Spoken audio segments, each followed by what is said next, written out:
चलिए पैसे से जुड़ी कुछ चौंकाने वाली सच्चाइयों को समझते हैं।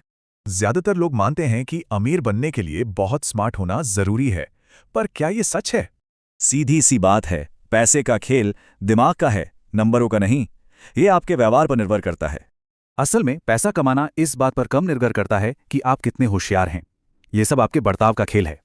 अक्सर हम मानते हैं कि सफलता पूरी तरह हमारी मेहनत और फैसलों पर निर्भर करती है, पर हम दो ताकतों को भूल जाते हैं, लक और रिस्क। सोचिए, लक और रिस्क एक ही सिक्के के दो पहलू हैं। नतीजा सिर्फ आपकी कोशिशों पर निर्भर नहीं करता।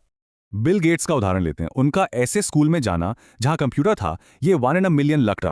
पर उनके पार्टनर केंट इवांस उतने ही टैलेंटेड थे, लेकिन वो 1 in a million रिस्क का शिकार हो गए।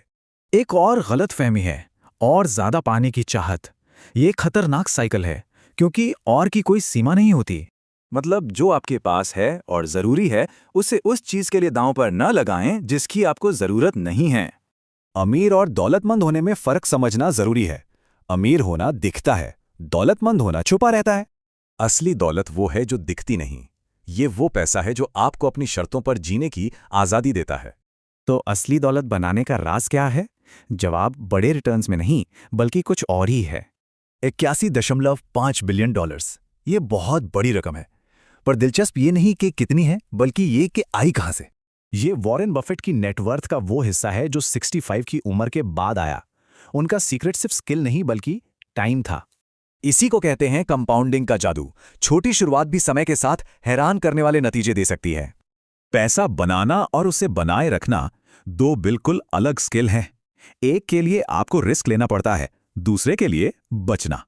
ज्यादातर रिटर्न्स बस कुछ ही बड़े विनर से आते हैं। मतलब कुछ ही दांव हैं जो सारी बाजी पलट देते हैं। तो फिर दौलतमंद बनने का नया तरीका क्या है? ये 3 आसान सिद्धांतों पर टिका है। दौलत बनाना आपकी इनकम या रिटर्न से ज्यादा आपकी सेविंग्स रेट पर निर्भर करता है। यही एक चीज आपके कंट्रोल में है। दूसरा, गलतियों की गुंजाइश रखें। ये एक बफर या सेफ्टी नेट की तरह है जो आपको अनएक्सपेक्टेड झटकों से बचाता है। और आखिर में पैसे का सबसे बड़ा फायदा है अपने वक्त पर कंट्रोल पाना। इससे बड़ा कोई डिविडेंड नहीं है। तो अब असली सवाल ये है, आप अपने समय को कंट्रोल करने के लिए पैसे का इस्तेमाल कैसे करेंगे?